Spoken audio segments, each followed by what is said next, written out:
দাঁড়া নিয়ে আসলাম সামনের ক্ষেতেতে ইয়ালার কাছে। আজকে কিন্তু আকাশের অবস্থা অনেক খারাপ, মেঘলা আকাশের অবস্থা অনেক খারাপ। ওই সামনেতে দাঁড়া নিয়ে আসলাম।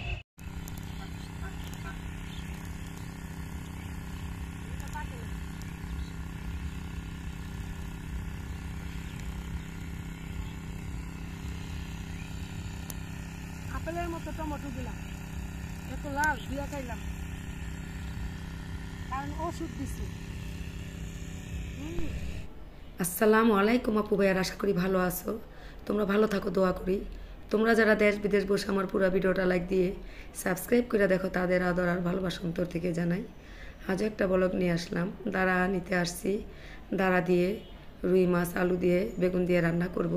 পুরো ভিডিওই দেখো, ভালো লাগলে অবশ্যই আপুকে একটা লাইক দিবা, সাবস্ক্রাইব করবা।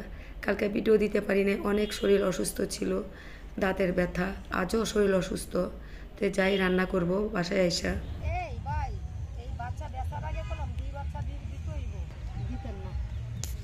এটা জন্মের আগের থেকেই কইয়া রাখছি, কিন্তু বড় হইলে দিতেন না। হিসেবে ইয়ালে পালবো, রোজায় বন্ধ থাকবো, পালবো। এই যে 1 তারিখে 4-5 দিন 3 দিন এই তো 1 তারিখের থেকে খাইয়া 2 তারিখে রোজা মুখে। 25 না 26 তারিখ মনে হয়। বাসায় এসে মাছ কাটলাম, তারপরে মাছটা ভাজি করব। আলু বেগুন কাইটা নিছি, সেটা একটু রান্না করব দুপুরের জন্য। শরীর ভালো না, অনেক অসুখ শরীরে, তো দোয়া করো তোমরা। তো মাছগুলো একটু লাল করে ভাইজা লইলে তরকারিটা একটু ভালো লাগে, স্বাদ লাগে আর কি। এখন আর আগে মরিচ পেঁয়াজ দিতাম, এখন মরিচ পেঁয়াজ দিয়ে কষাই না। ওই তরকারিটা কি হয়, গলাভোগ জলে কষানিটা।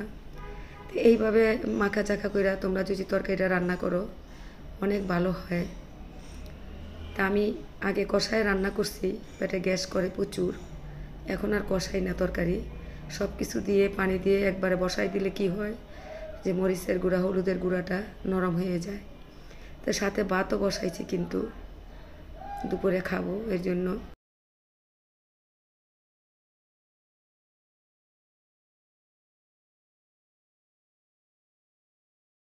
এই যে কটা দাঁড়া কাইটা নিছি, কিন্তু দাঁড়া কাটতে পারি না, থুয়া দিছি, শরীর ভালো না।